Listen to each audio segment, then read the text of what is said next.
Welcome to your favourite day of the week, everyone, and it's day 2 of our advent calendar, where every day until Christmas we're going to go through a strange and funny story that has happened throughout history, so make sure you're subscribed to the channel so you don't miss that. Yesterday we went through how the beaver's testicles are extremely treasured and valuable, and today we're going to go through a secret topic that has not been revealed in the title and that is not on the whiteboard. So what's behind door number 2? Let's find out. The dumbest battle in history.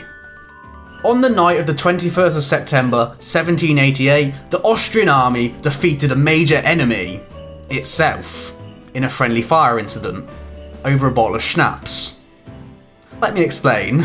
The Austrian army was around 100,000 men strong, and they decided to set up camp around the town of Caransebes near the Danube river. The Austrian army consisted of men from Czech Republic, Germany, France, Croatia, Serbia and Poland, as well as other countries, so there was a bit of a language barrier within the army. At the time, the army was in conflict with the Ottoman Empire for control of this river. So one night, the Austrians decided to send their vanguard, a group of light cavalry called the hussars, ahead across the river to scout the area to see if there was any sign of the enemy. They found no trace of the Ottoman army, however what they did find was a group of travellers who offered them schnapps and alcohol. Of course the hussars were tired after a long day, so they gladly accepted, and a night of heavy drinking began.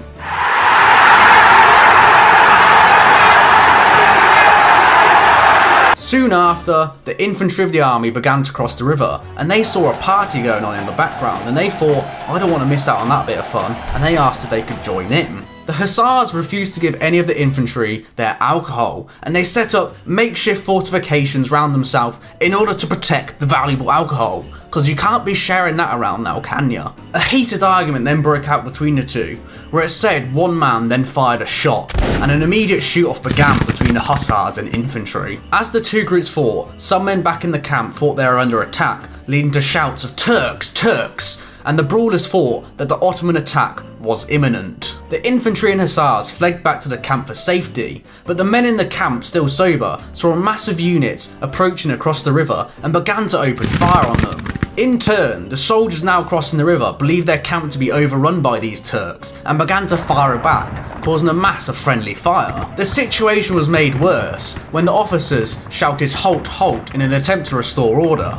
But because of the language barrier in the camp, those with no knowledge of German mistook it for Allah, Allah, which is often what the Turks cry during battle. With the hussars now charging through the camp, the artillery officer thought this was a cavalry charge of the Ottomans and decided to open fire with the artillery now. From a combination of drunkenness, language barrier and darkness of the night, the Austrian army was now fighting itself, firing at every shadow, thinking it was the Ottoman army. The incident escalated to the point where the Austrian army had to retreat from this imaginary enemy.